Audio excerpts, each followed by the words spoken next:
Halo teman-teman semua, kami dari kelompok 2 Teknologi Pangan A Komoditas Jagung.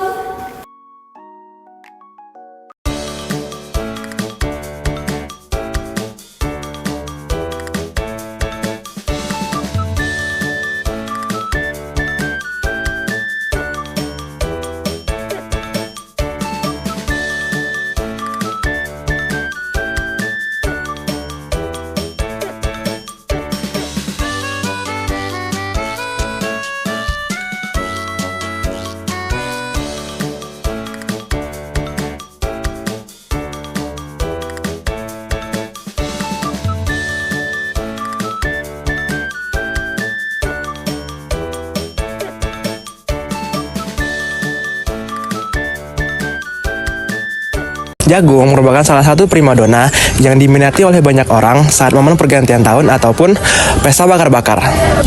Saat ini, jagung menempati posisi nomor 3 sebagai bahan utama pangan bersama beras dan gandum. Tapi kalian tahu nggak sih seberapa besar food waste yang dihasilkan oleh jagung ini? Pada tahun 2022, Bappenas memperkirakan bahwa limbah beras dan jagung mencapai 3,5 juta ton. Hal ini terus diperkirakan meningkat pada tahun 2045 hingga mencapai 5,6 juta ton. Nah, kira-kira gimana sih kualitas jagung yang ada di pasar, toko sayur dan supermarket? Dan apa sih penyebabnya dan gimana cara cari solusinya? Yuk ikutin kita! Halo guys, jadi kita udah ada di Pasar Rasamala, Kecamatan Banyumanik, Kota Semarang. Yuk ikutin kita terus.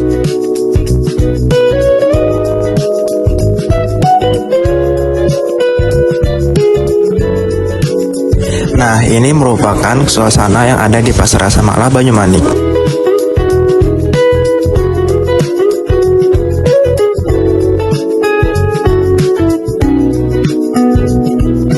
Nah, di sini kita mengunjungi beberapa toko sayur untuk melihat kualitas jagung yang ada di toko tersebut.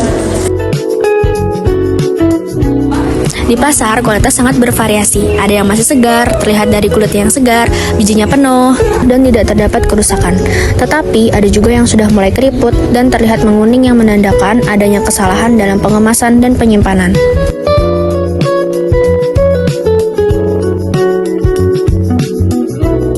Selanjutnya, kita pergi ke toko sayur yang ada di Tembalang untuk membandingkan kualitas jagung yang ada. Di toko sayur, jagung yang akan dijual ke konsumen disortir terlebih dahulu sehingga kualitas lebih terjaga. Namun, terdapat kesalahan dalam penyimpanan jagung yang menyebabkan jagung menjadi kering dan keriput, terdapat bintik hitam, dan terlihat tidak segar lagi. Selanjutnya, kita pergi ke supermarket untuk membandingkan kualitas jagung yang ada di sini. Jagung di supermarket memiliki beberapa jenis, yaitu jagung organik dan jagung manis biasa. Kualitas jagung semua hampir sama, yaitu terlihat kulitnya segar, warnanya kuning cerah, biji tidak keriput, dan hampir tidak terlihat kerusakan fisik di jagung. Yang menandakan bahwa jagung di supermarket kualitasnya terjaga, jagung yang masuk ke dalam supermarket telah dipilih sesuai dengan standar yang ditentukan, serta penyimpanannya terkontrol karena berada di ruangan ber-AC. Kerusakan jagung sebagian besar terjadi akibat kondisi penyimpanan yang tidak optimal, sehingga suhu dan kelembapan terlalu tinggi. Selain itu, banyak pedagang yang memperparah kondisi ini dengan membuka pembungkus jagung yang terlalu awal, sehingga kelembapan berkurang dan menjadi keriput. Kerusakan juga dapat terjadi selama proses distribusi akibat benturan atau penumpukan berlebihan yang akhirnya mempercepat pembusukan. Kontaminasi jamur akibat kondisi penyimpanan yang lembab dan ventilasi yang kurang memadai juga menjadi salah satu faktor penyebab kerusakan jagung. Kerusakan jagung tersebut dapat menimbulkan berbagai akibat. Jika suhu dan kelembapannya tidak terkontrol, dapat memudahkan pertumbuhan jamur seperti Aspergillus yang dapat menghasilkan mycotoxin.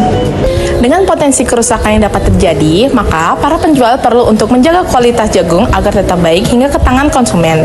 Hal ini dapat dilakukan dengan cara menyeleksi jagung dan penanganan pasca panen yang baik terhadap jagung yang sehat.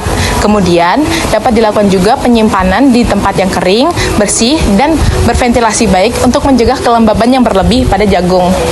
Selanjutnya, menggunakan metode pengemasan yang tepat seperti plastik yang berlubang atau wadah yang memungkinkan sirkulasi udara.